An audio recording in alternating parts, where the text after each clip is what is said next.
दोस्तों आप सभी का मेरे YouTube चैनल पर स्वागत है। दोस्तों मैं हेड कांस्टेबल रूप सिंह नरूका। दोस्तों आज का टॉपिक है साइबर हैकिंग, जैसे fishing, malware, mobile app, smishing, सुरक्षा से जुड़े फिजिकल खतरे, असुरक्षित नेटवर्क आदि के बारे में जानेंगे कि इन एप्लीकेशनों के माध्यम से साइबर क्रिमिनल हमारे डाटे को किस तरह से एक्सेस करते हैं और साथ ही हम बचाव के बारे में जानेंगे। और साथियों आपसे रिक्वेस्ट है कि आपने अभी तक मेरे YouTube चैनल को सब्सक्राइब नहीं किया है तो प्लीज़ सब्सक्राइब करें, लाइक करें और साथ ही शेयर करें ताकि मैं जो भी वीडियो अपलोड करूं उसकी नोटिफिकेशन आपको मिलती रहे। तो साथियों चलते हैं मेन टॉपिक की ओर। साइबर हैकिंग के इन 6 तरीक़ों से कैसे बचें। इन दिनों हमारे सभी महत्वपूर्ण ट्रांजेक्शन इंटरनेट पर हो रहे हैं। दुनिया भर में बढ़ती कनेक्टिविटी जहां हमारे जीवन को बहुत आसान बना रही है, वहीं इसके खतरे भी बढ़ गए हैं कि हमारे व्यक्तिगत जानकारी को कोई हैकर या साइबर क्रिमिनल चुरा ना ले। हैकर्स के पास अब बहुत से रास्ते हैं जिससे वह हमारी जानकारी चुरा कर उनका दुरुपयोग कर सकता है। तो साथियों इसी संबंध में हम आज जानेंगे। आज मैं आपको ऐसे 6 तरीके बता रहा हूं जिससे आपके आंकड़े चुराए जा सकते हैं और यह भी बताऊंगा कि आप कैसे सुरक्षित रह सकते हैं। 1 नंबर फिशिंग। फिशिंग दरअसल एक फ्रॉड ईमेल है जिसकी मदद से आपके आंकड़े मंगाए जाते हैं। ये देखने में असली जैसा ही लगता है।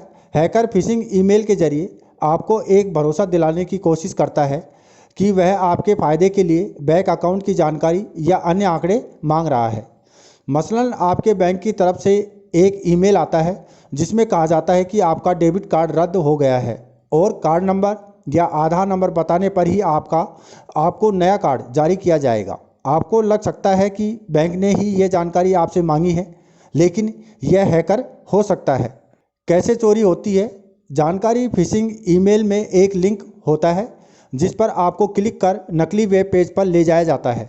अगर आप इनके झांसे में आ गए हों तो आप वहां अपने अकाउंट की जानकारी दर्ज कर देते हैं और यह हैकर के सर्वर में चला जाता है। इसके बाद हैकर इन जानकारियों का इस्तेमाल कर आपके बैंक खाते या क्रेडिट कार्ड से रकम उड़ा सकता है।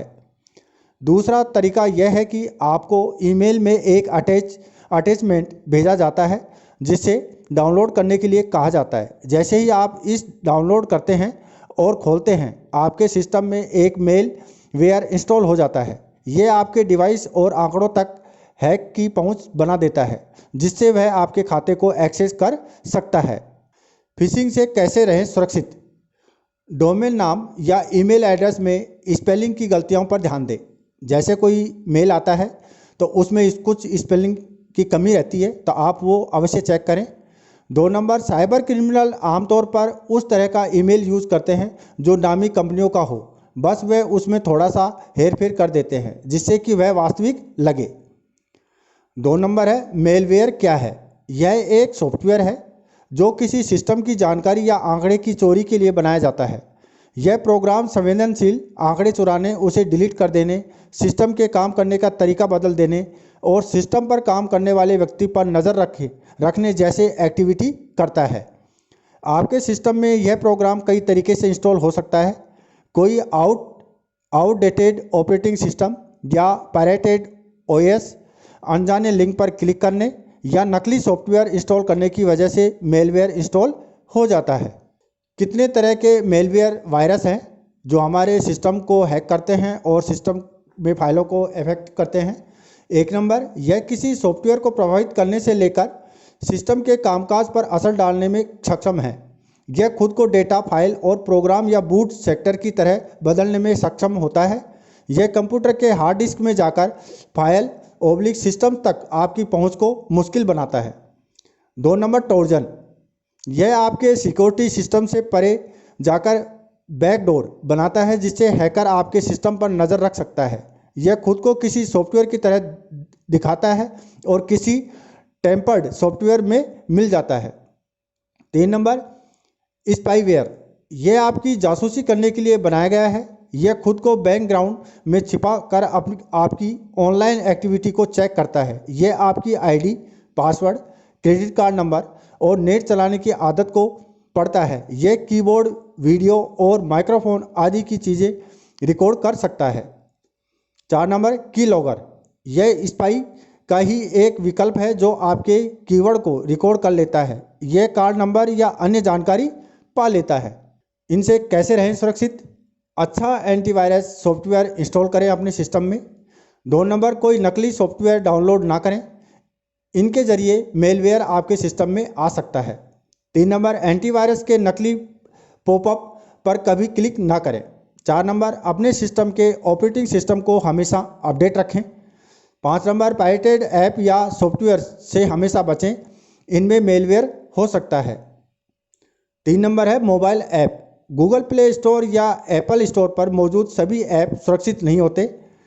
एक तो ये ऐप आपसे मोबाइल के सभी डेटा तक पहुंच की परमिशन मांगते हैं, जिससे हैकर आपकी सारी जानकारी चुरा सकता है, और दूसरे मैसेज या मीडिया फाइल तक पहुंच होने से यह आपकी गोपनीय जानकारी भी सार्वजनिक कर सकता है।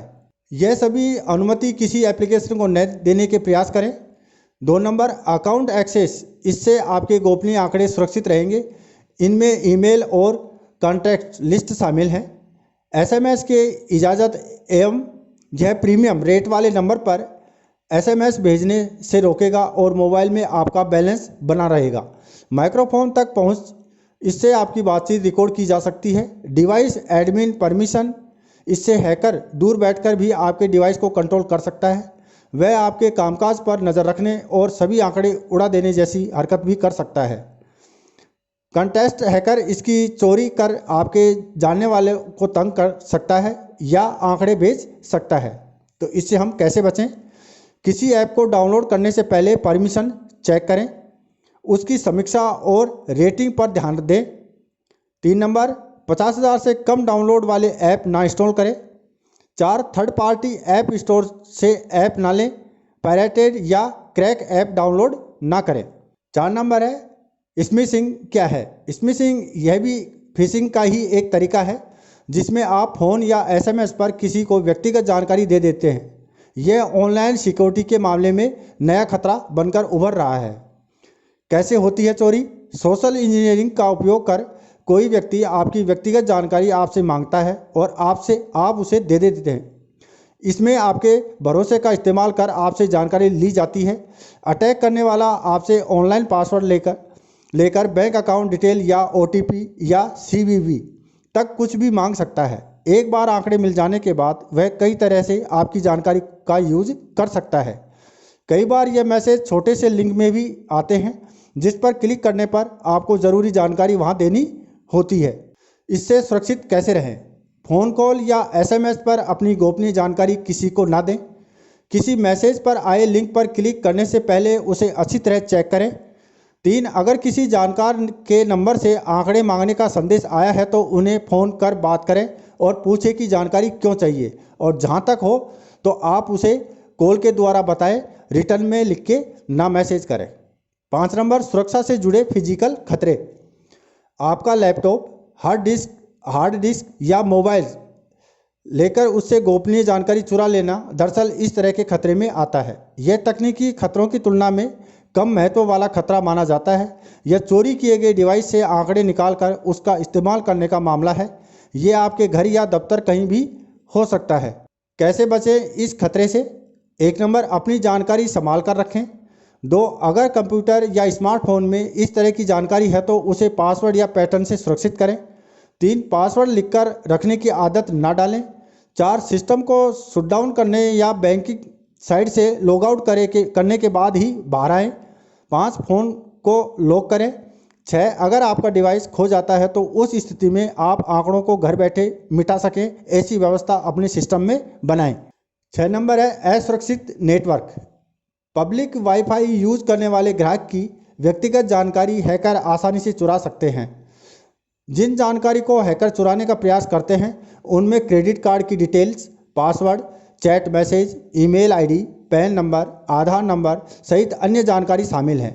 इसे सामान्य भाषा में आइडेंटिटी थेट कहते हैं। अपनी जानकारी सुरक्षित रखने के लिए आप इन जगहों से शॉपिंग या नेट बैंकिंग जैसी एक्टिविटी बिल्कुल ना करें।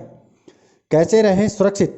1 नंबर, ओपन इंटरनेट नेटवर्क से वित्तीय ट्रांजैक्शन बिल्कुल ना करें। जैसे पब्लिक वाईफाई है, उससे किसी प्रकार का ट्रांजैक्शन ना करें। 2 नंबर, घर के वाईफाई को सिक्योर बनाएं और पासवर्ड कठिन रखें। 3 नंबर, आपकी सुरक्षा अपने हाथ में है, सावधान रहें और हर समय चौकसी बरतें। 4, कोई हैकर हर वक्त आपके आंकड़ों पर नज़र गड़ाए हुए है। 5, जिससे सिर्फ सतर्कता ही बचाव है। इस सूत्र को हमेशा याद रखें, सावधानी हटी दुर्घटना घटी। तो साथियों, ये थे कुछ साइबर से क्राइम से संबंधित कुछ टिप्स जो मैं आपको इस वीडियो के माध्यम से बताया। तो साथियों, आपसे मैं आशा यही करता हूँ कि जब भी आप ऑनलाइन ट्रांजैक्शन करते हैं या नेट का यूज़ करते हैं तो आप उसमें इन चीज़ों को विशेषकर ध्यान रखें ताकि आप कभी हैकर्स का शिकार ना बने। और साथियों, आपसे रिक्वेस्ट है कि आपने अभी तक मेरे यूट्यूब चैनल को सब्सक्राइब नहीं किया है तो प्लीज़ सब्सक्राइब करें, लाइक करें और साथ ही शेयर करें ताकि मैं जो भी वीडियो अपलोड करूं उसकी नोटिफिकेशन आपको मिलती रहे। इसी के साथ मुझे दे इजाज़त। जय हिंद, जय भारत।